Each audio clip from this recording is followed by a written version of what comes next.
This episode examines the Watts family case through three perspectives: the victims and their families, the investigation conducted by law enforcement, and the legal process that led to the final sentence. The individuals at the center of this case were real people. Their lives, relationships, and loss deserve to be treated with care and dignity. It's 5:27 a.m. in a quiet Colorado suburb on August 13, 2018. A father loads his truck before dawn.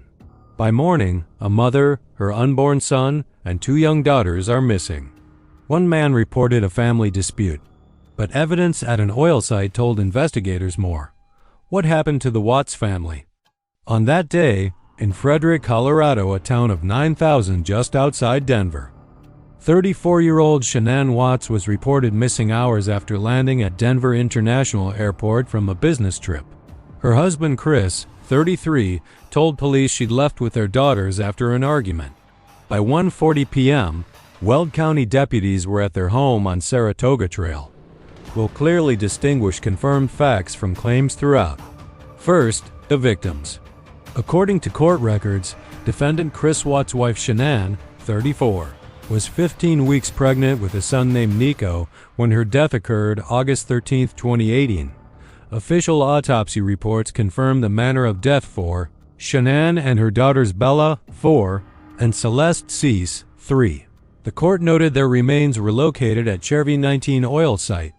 The official police report states Shanann, born 1984 in North Carolina, met Chris in 2010.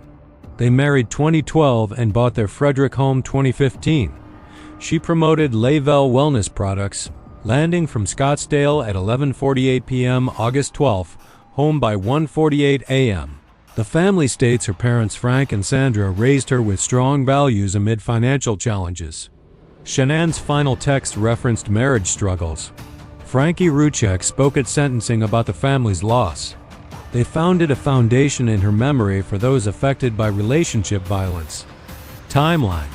Official police report states welfare check began at 12:10 p.m. August 13th after Nicole Atkinson's call. Responders arrived 1:40 p.m. to an orderly home. Chris Watts stated Shanann had left with the girls. Evidence collection increased after polygraph August 15th. Arrest followed at 11:30 p.m., remains located August 16th via aerial search. Evidence.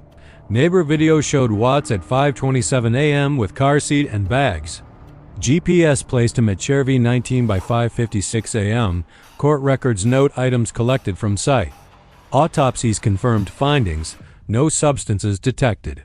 Nicole Kessinger reported a relationship. Phone data showed deleted messages. Financial records showed debt. Some media coverage noted questions about response timing. The defense requested additional testing, denied per court records.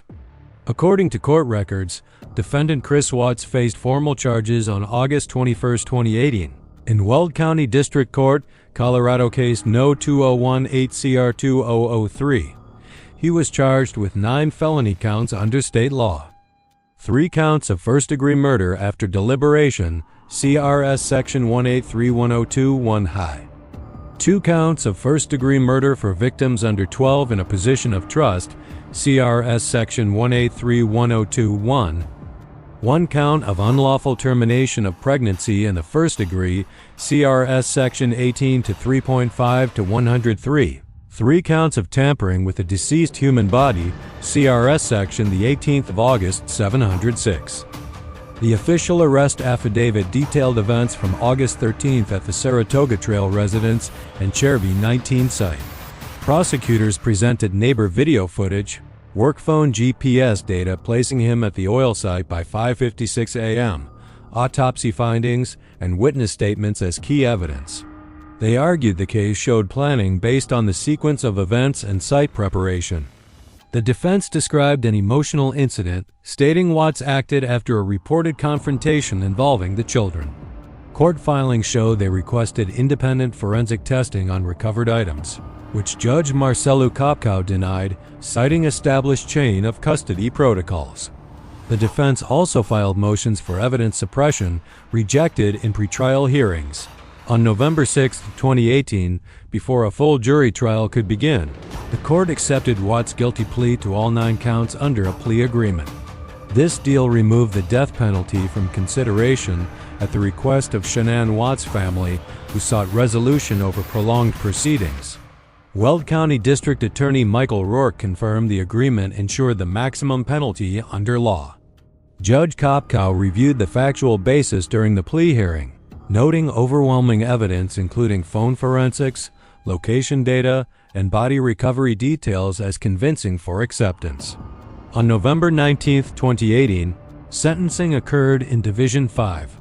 The court imposed 5 life sentences without parole, 3 consecutive for the first-degree murders, 2 concurrent, plus 48 years for unlawful pregnancy termination and 36 years for tampering counts, all running consecutively. The judgment emphasized protection of the public and gravity of the offense. No successful appeals have altered the outcome. Records show minor procedural motions in 2019 to 2020 were denied by the Colorado Court of Appeals. Watts remains in custody with no parole eligibility. Some media coverage has noted questions about details not fully aired in open court due to the plea. The family stated the resolution honored their loved ones. Court records confirm defendant Chris Watts remains at Dodge Correctional Institution, a maximum security facility in Waupun, Wisconsin, serving his 5 consecutive life sentences without possibility of parole. This status stems from the November 19, 2018 judgment by Judge Marcelu Kopkow, with transfer from Colorado completed for security reasons due to public interest in the case. No parole hearings are scheduled, and records show no successful legal challenges have changed this outcome. Some media coverage has noted questions about details not presented in open court due to the plea agreement.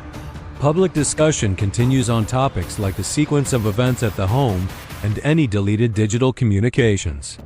The family has stated publicly that the legal process brought them needed resolution and closure.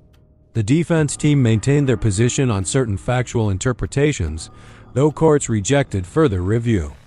This case also highlights how plea agreements function within the justice system.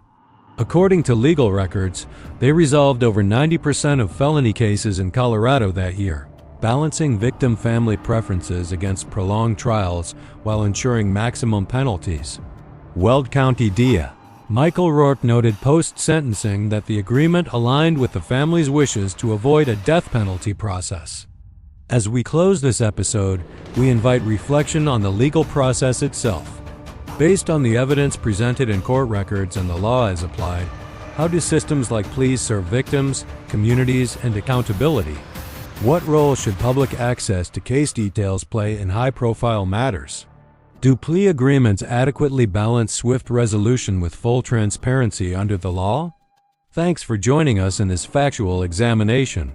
Sources cited throughout are from official court documents and police records. Please like, subscribe, and share thoughtfully.